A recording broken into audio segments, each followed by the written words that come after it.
Shabbat Shalom Mishpacha. This is the Kohen speaking. Okay, so the lecture will be up shortly. Not too long. I guess we still have on the other end we still have a few hours to go for the Sabbath to start, etc. So because you still have Friday evening in the U.S., but we are ahead of you. So the thing is this, that I wanted to just let you all know, those that are listening and those that may not know, that the Enoch, the Hanuch Sabbath, or Passover I should say, the Passover is around the corner, April the 3rd. Okay, so that will be April the 3rd, and I wanted to give you a quick brief on that. And April the 3rd is a Monday. It's a Monday. Okay, generally speaking, I'm not saying that if you haven't, that you're going to die for this or something like that. No, I'm not saying that. I'm just saying, generally speaking, when you are celebrating the Sabbath, the first day and the last day, they are counted as day off from your job. That is, provided you can get those days off. Let's suppose that if you can't get the days off, then, you're in a Gentile nation, you have to go to work.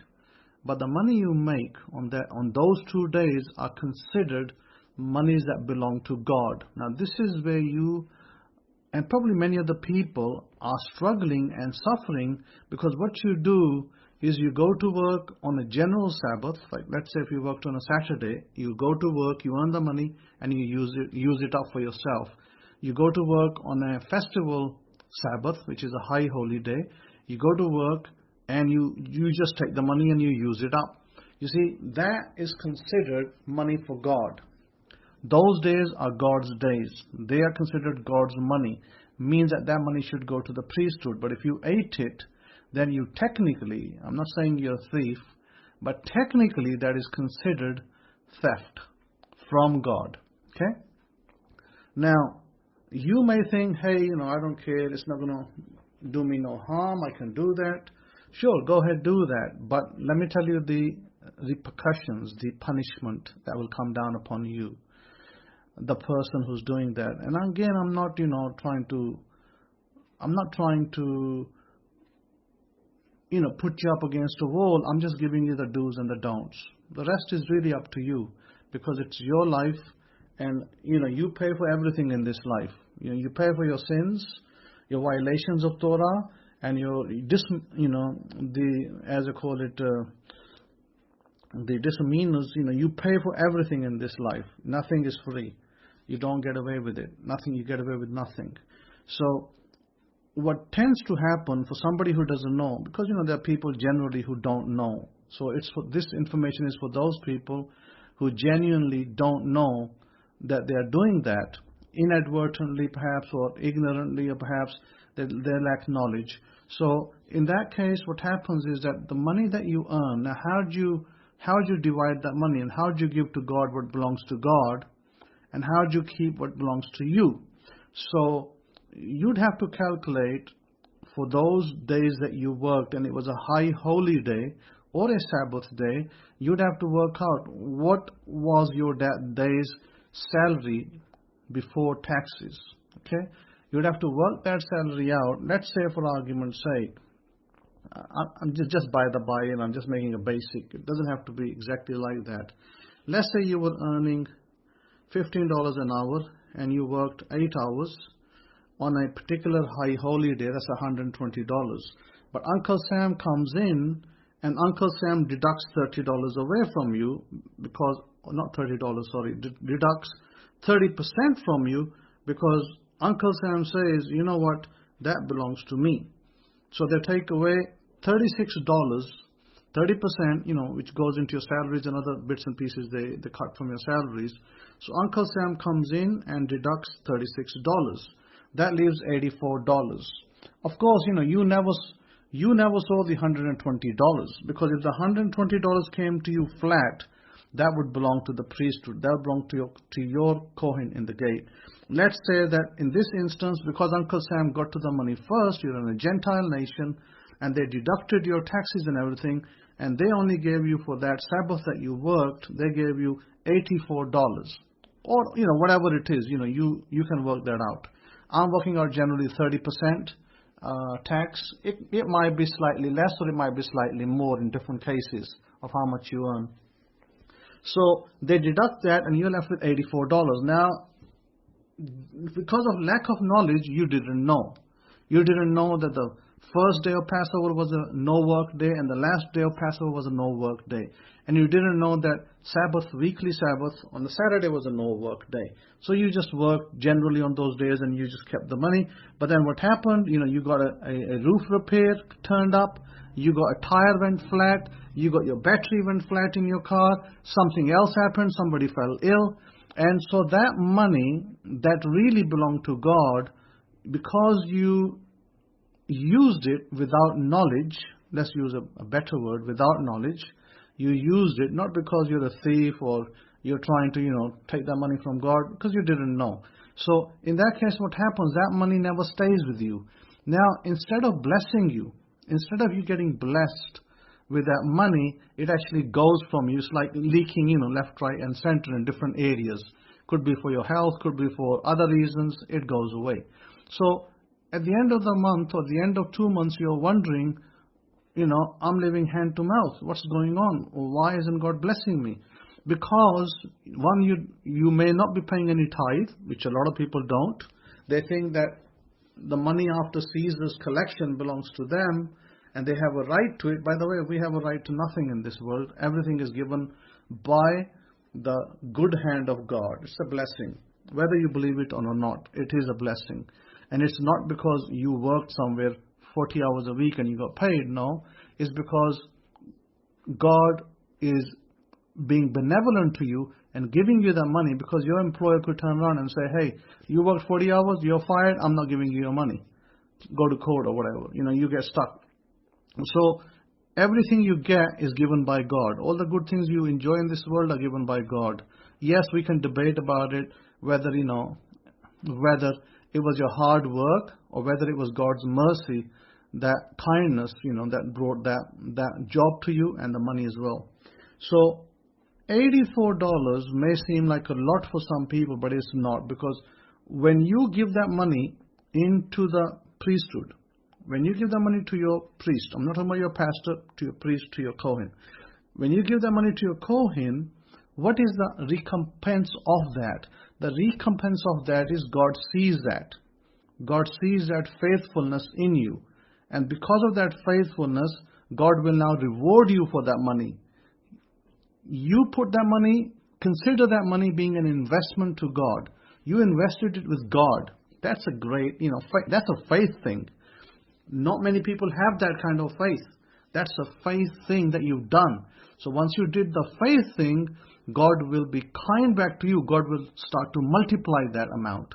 And He will send you that amount multiplied. That's how God works. Because you honored His Sabbaths, because of lack of, your employer wouldn't give you time off, you weren't able to enjoy the full Sabbath. You didn't know. Before, you used up the money elsewhere, and money just went left, right, center. But now that you know, you saved that amount after tax, and you said, this belongs to God, and you gave it to God. When you gave it to God, it now is going to come back. Money is energy.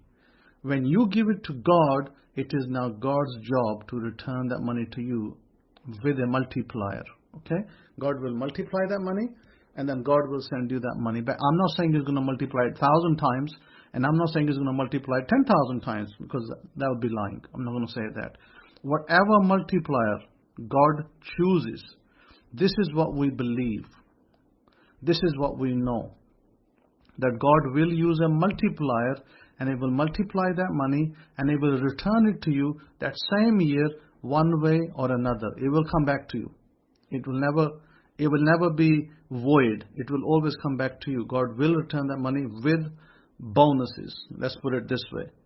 So that's what we call prosperity wealth. This is why you see that people who are the generous givers, they are usually getting generous businesses, and they get a lot of return business. Because they are generous givers, they get in return they get multiplication of their businesses. And those are the people that start to become rich as a result of that, because they're generous givers, so therefore they get benefit. Even Gentiles know that if they give 10% to good causes, they may give it to charities and other places, even they know that they will get it back in one way or another. So that's what they end up doing. I'm not saying that's right or wrong, but that's how, people who don't know the Torah or the laws, they may do it another way, and then still they still get rewarded for that.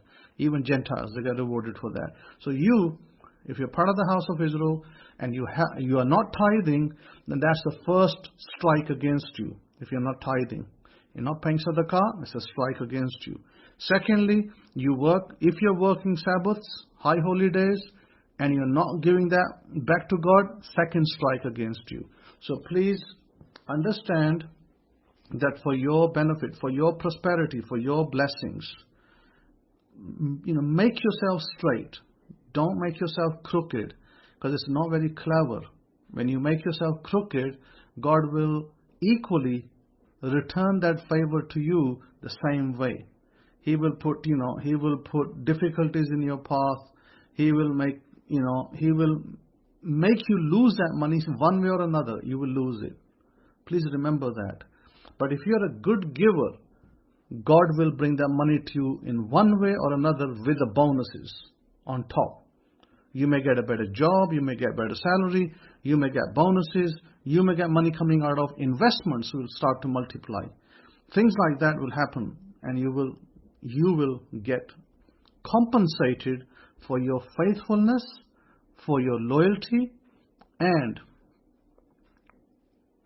not just that, for you knowing that you're not taking away what belongs to God.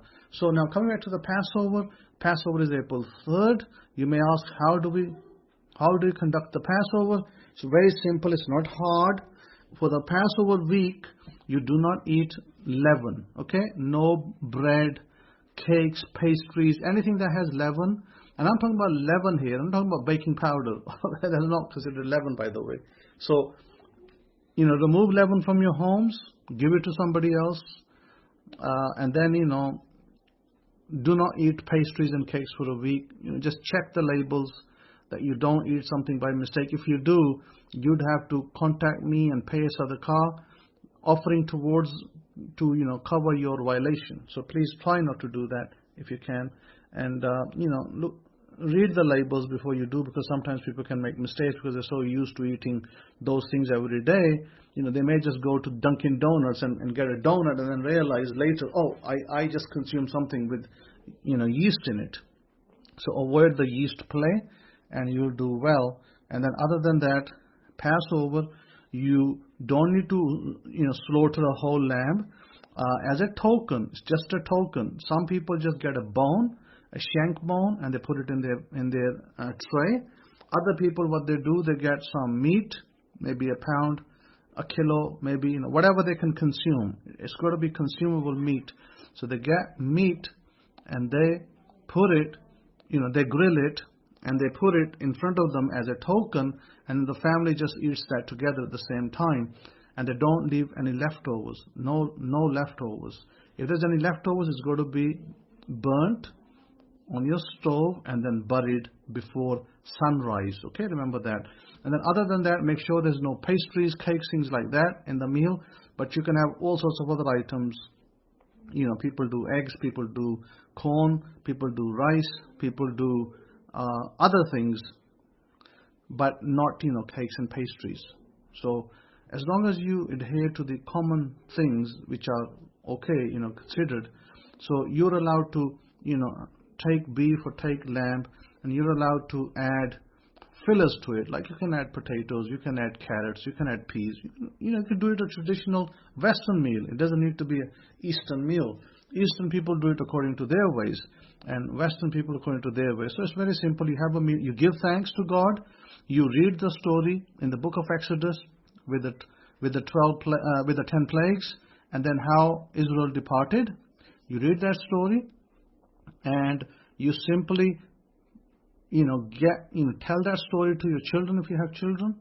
And other than that, you give thanks to God and you enjoy your time with the family. That's all you got to do. Nothing difficult, okay?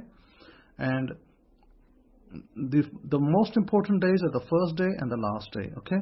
In between, you're allowed to go to work and do whatever you need to.